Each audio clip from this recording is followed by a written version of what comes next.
દર્શક મિત્રો, હું નવીન મહેતા ન્યૂઝ ઓફ કચ્છમાં આપ સર્વેનું સ્વાગત કરું છું। આજે 8 જુલાઈ 2025 જોઈએ આજના સમાચાર। ભાઈ, આમની હિંમતને દાદ દેવી પડે।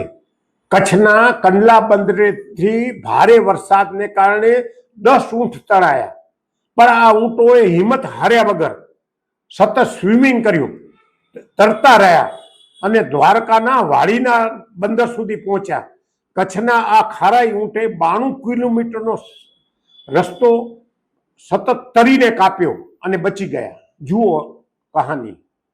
તમે આ સમાચાર સાંભળી અને જોઈને વિચાર કરતા થઈ જશો। શું છે સમાચાર જાણો।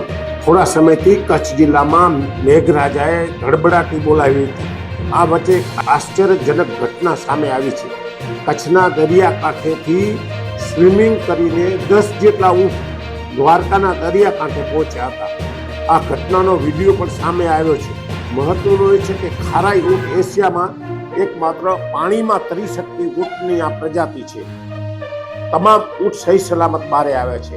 આ અંગે મળતી વિગત મુજબ મૂળ જામનગર જિલ્લાના ખંભાળિયા તાલુકાના સિંગચ ગામના માલધારી પોતાના ખારાઈ પ્રજાતિના ઊંટને લઈને કચ્છના કંડલા પાસેના કાંઠા વિસ્તારમાં ચેરિયા વનસ્પતિ ખવડાવવા ગયા હતા।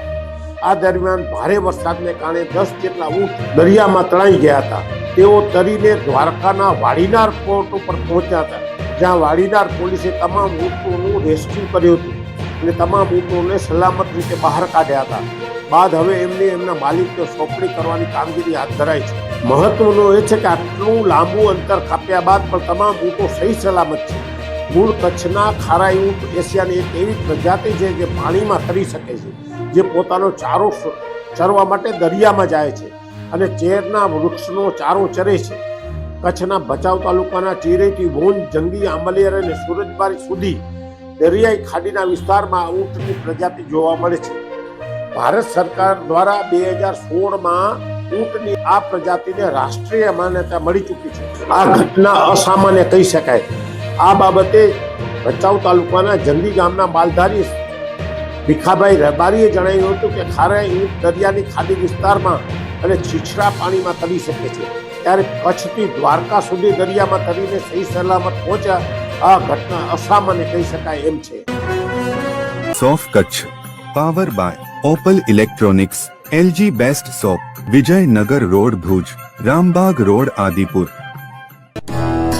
Power by KC jewellers, latest fashion ડિઝાઇનના ઓર્નામેન્ટ્સનો વિશ્વાસપાત્ર શોરૂમ, હોસ્પિટલ રોડ ભુજ। દર્શક મિત્રો, આ હતા આજના સમાચાર। આવતીકાલે આપણે ફરી મળશું। ત્યાં સુધી મને રજા આપશો। નમસ્કાર।